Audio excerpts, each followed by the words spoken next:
Let's start in the interior. How about that? Your pride and Sure, let's joy, do it. D tackles, and how that sets up for the Canes here in the spring. It's a position that, Mark, if I'm being bluntly honest with you, I like, I don't love. Here's why. It's a position where we have a very talented prospect in Lenoard Taylor. You have spoken about it. I have spoken about it for, ad nauseum. When we're going to see 56, LT 56 on the football field. He's finally over the 300-pound mark, coming in at 6'4" and 305 pounds on the head. That means the 4-quarter program was very, very good. Very, very good to Lenoard Taylor. Now, he's really reshaping that body and getting things put together well for him now. Of course, his stats speak for themselves. If you want to see a highlight tape on him on my channel, just saying, to put that out there. But he's more of a three-technique defensive tackle for us. So we'll go down the depth chart as far as what's been going on at the three-technique D tackle. So, of course, we talked about Lenoard Taylor. We also have Jacob Lichtenstein, the transfer from USC, who's 6'5", 270-pound, fifth-year senior, rocking number 55 for the Miami Hurricanes. He was a 3-4-4-eye technique for USC Trojans. Kind of gave Coach Cristobal some trouble over his time over there at Oregon. And he also knew him from the time where he was offered by Alabama, because he's a local guy. He's from Fort Lauderdale. Played in Broward County, I think it's Cypress Bay, if I want to be more specific. And he had an offer from Alabama, but ended up going JUCO and smaller school route, things of that nature. Kind of got grow his way up to USC, and then now back home to Miami. So I like it. I like what he brings to the table, and I like him as a depth player. Now, there were times where this class, early on in the spring, Lenoard Taylor was at 3, and Jacob was at the 2-eye technique, or vice versa.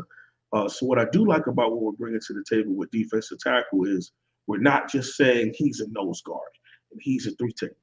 You play defensive line, meaning we're going to have people who are going to move all across the line, strong side, weak side, 3 technique, 2-eye, nose, whatever, and putting things together to really use a nice mixture based on who we're playing that week to get after the quarterback. And I think that's the right way to play football at this level, man. It has to be multiple. It has to be diverse, because once you get to a point where you're putting too much on film and it gets nonchalant. All right. Now, we also have Anthony Moulton, 6'4", 275-pound senior transfer from UAB.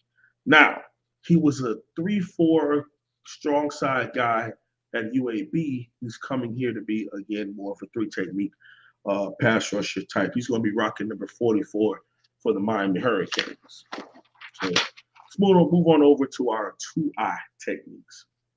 Jared Harrison Hunt wears number 81, coming in at 6'4", 285 pounds, and he's a third-year sophomore due to the COVID year. All right. Harrison Hunt, as a freshman in 2020, made a lot of flash plays. Last year in 2021, didn't really make as many plays. Seemed like he was kind of taking a step back. Now, that's from my personal opinion. Other people could think differently. In my opinion, he took some steps back and he didn't flash as much. But now I think he's going to be able to rebound and take another step.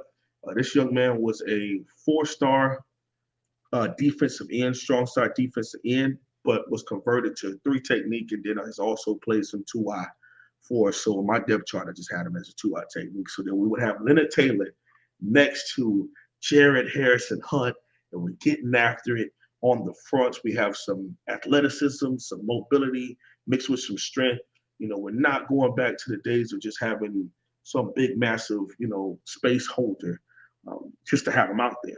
We need athleticism across the board, and I think that's where Coach Cristobal and Coach Salavea, more specifically, because that's the kind of defensive tackle he was, a big dude himself, but he was very disruptive. All right, we want to make and create chaos at the line of scrimmage, but we also want to disengage and get in the backfield. And having those 2 guys start up the gut, I think that's a great start. Backing him up, I have Jordan Miller, 6'3", 320-pound guy, redshirt junior. He's actually a 4-year guy.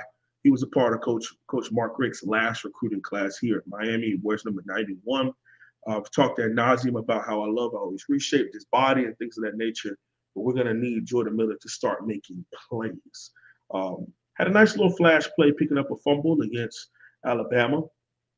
Probably was one of the more memorable plays of his season.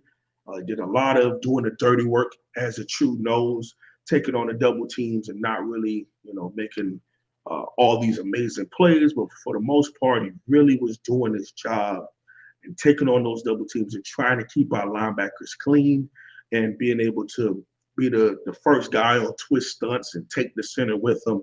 Really doing the unsung hero kind of job. Okay, and then you also have behind him Alan Hayes, 6'1", 305-pound redshirt freshman. He wears number 97. Now, Alan Hayes, I think, is a rotational player for the University of Miami right now. Who's to say what he could turn into later on down the line? But as of right now, I think he's still a young man who's going to be in the cooker and is going to be growing and getting better year in and year out. So there's our interior defense alignment for the University of Miami.